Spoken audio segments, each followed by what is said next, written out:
Welcome to Growth Engineering, the platform where marketing meets engineering and data becomes your competitive advantage. Now, still on the series of AI-powered autoresponder and why you need one. And in the last video, we demonstrated how you could capture leads using webhook in Mix.com. But the question is, now that you've succeeded in capturing leads, how do you determine if the lead is new or if the leads are people who have taken actions previously on your platform? For instance, downloaded an ebook, subscribed to a service, or maybe bought a product. That is why in this video, we'll be looking at how to connect a database to our workflow. Now, this database will enable us determine or carry out search on the database, whether that lead is new or old, if they've taken an action before, and this will enable the AI-powered autoresponder to respond intelligently and not just generically. In this video, I'll be using Airtable to store lead data. However, you're free to use any database of your choice. If you've never used Airtable before, think of it as a super-powered spreadsheet like Excel or even Google Sheet. However, it comes with an easy-to-use user interface. Now, in this project, we'll be using Airtable to store our leads history. Each row is a lead, and column stores the name, the email, the company, and past activities and more. This is where our AI will look up to understand the lead history and know exactly how to respond. The best way to match leads between forms and Airtable is to use a unique identifier, something that uniquely identifies each lead. Now, in this case, we'll be using the email address because no two emails can be the same. So in the make.com workflow, once the data is passed from the form, we will capture the email and pass the email to Airtable to search if there is a match. So if there is a match, that means the lead has history. No match simply means it is a new lead. Let's take a dive into our demo and see how everything gets set up. So let's head back to make.com. And after the webhook we created in the last video, you click on the plus sign to add another module to the canvas. And you can now search for Airtable. We have different actions that can be taken. But for the scope of this video, we will select search record because we intend to search the database to see if the lead exists. And once that is done, we need to carry out the connection. So you click on add. But before I do this, because I've already set up connection, so I wouldn't want to mess up the connection, but I'll show you exactly how to set up a connection. You could choose Airtable authentication, and then once you click save. Now, before I establish this connection, let me quickly head to Airtable to show you how I set up the credentials. Now, I'll go to Airtable, you log in with your credentials, your login details, and then get to your workspace. Now, as you can see, this is my workspace that I created temporarily for this demo. I have a base, which is called a database, which is popularly called as a base, called a base on Airtable. And I want to show you how the database looks like. Now, if you look at this table, I have 4 columns, and each column contains data, the lead name, email, company name, and past activity. These are the activities that have been logged into my database as far as people visit my platform. So once I have this set up, I want to click on and go to your Builders Hub so that I can set up an API connection for credentials. So at this point, I would want to create a token. You have to click on this. I can give the token any name, make TK. Let's just say for just once a word. And then I add a scope, meaning that the scope of work or actions that I want this token to have access to. We want it to have right data,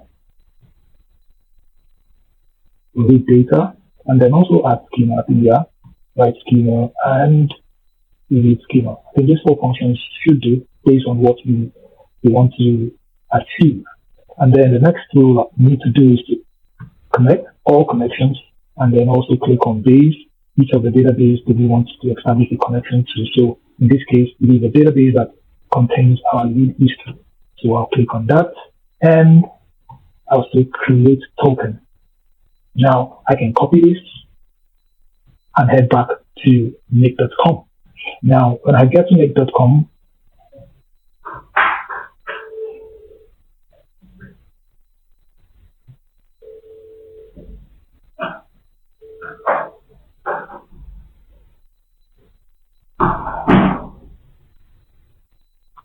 So like I said, what we want to do at this point is connect Airtable node to the webhook in order for us to be able to search and retrieve information. So all these, and then the database we say read database and grant access.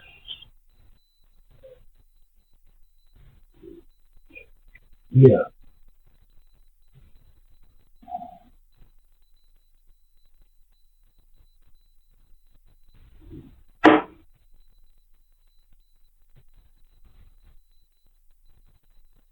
It is 3. And then the table is to import our tables and the formula.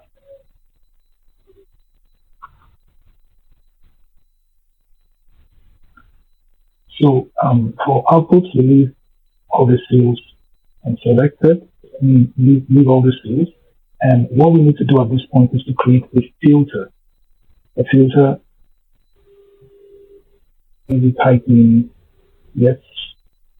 And this, what this implies is that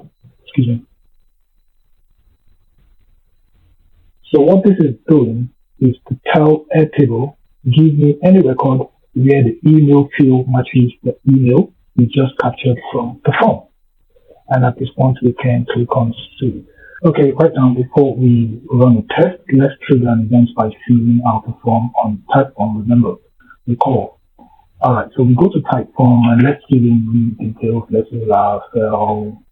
Okay, we can say Raphael Adam. And then we can now click submit. Yeah, now we have an event that's been triggered for real, so we can head back to make it come and try out the connection. Let's run it once to see. Yes, existing data and see if it will run. And we have everything fired without an error. This simply means that one event has taken place, and we have every detail fully intact. So at this point, we can say that we have a fully set up webhook, and we've connected the database or the lead database where history can be looked up to be sure whether we have history or we do not have history. Now, you've seen how we connected Airtable to our make.com flow and search lead history using or based on email address. This is a critical part of your AI-powered autoresponder. Why? Because it gives it context. Rather than blast email generically to everyone, the AI crafts tailor-made messaging based on leads behavior, lead history, which also impacts on the open rate and the feedback and responses. In the next video, we will use router module to branch the flow. One part for returning leads and another part for new ones, and then bring in OpenAI to generate dynamic emails. If you found value in this video, please subscribe to our YouTube channel for more, and also follow us on all social media platforms.